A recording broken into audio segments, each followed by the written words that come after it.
Exams are round the corner, and I'm sure you are super excited to take your examinations. That's the reason I have stopped momentarily the continuation of our chapter on tissues.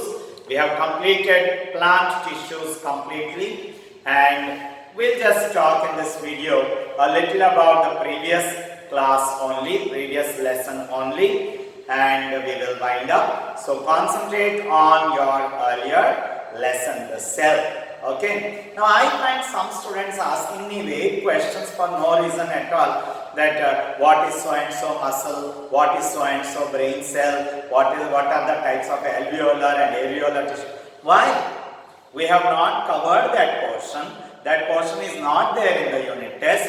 Just concentrate on what has been completed till now. Okay, and concentrate on outline of plant and animal tissue classification. That's all. Don't try to go into it what they are. You should know the chapter outline is my aim. Fine. So in this class, I would like to concentrate on the first chapter, that is the cell, the fundamental unit of life. Cell is the fundamental unit of life, and this class is meant for those who joined late, who were not there in the offline classes when the chapter was being discussed, and also who were not following my videos so far. So it's a good opportunity for the new students or newly joined students to just pay attention to this overview of the chapter.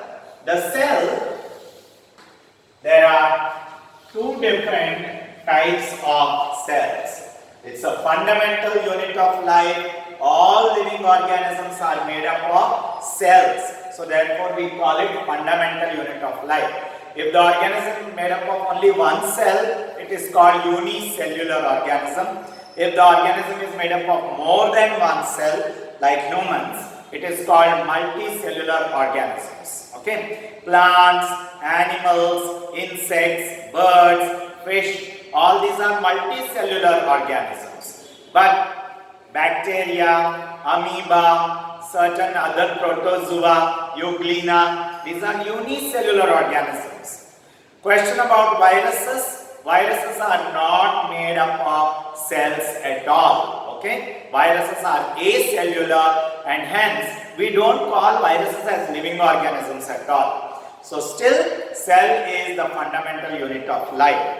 Study of cells is called cytology, and we have several cytologists like Golgi, Antony von Leeuwenhoek. There are so many, Perkinen, Robert Hooke, Robert Koch, so many scientists who have worked on cell. Okay, Schleiden, Schwann, these scientists worked on cell theory, ultrastructure of cell, etc.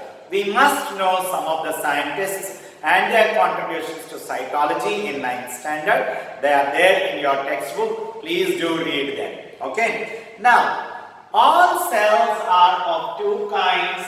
That is the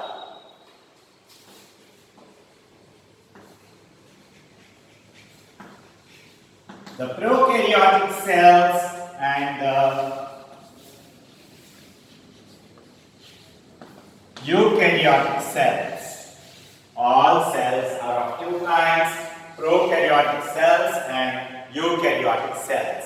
In the next video, I'll be talking about the major differences between prokaryotic and eukaryotic cells.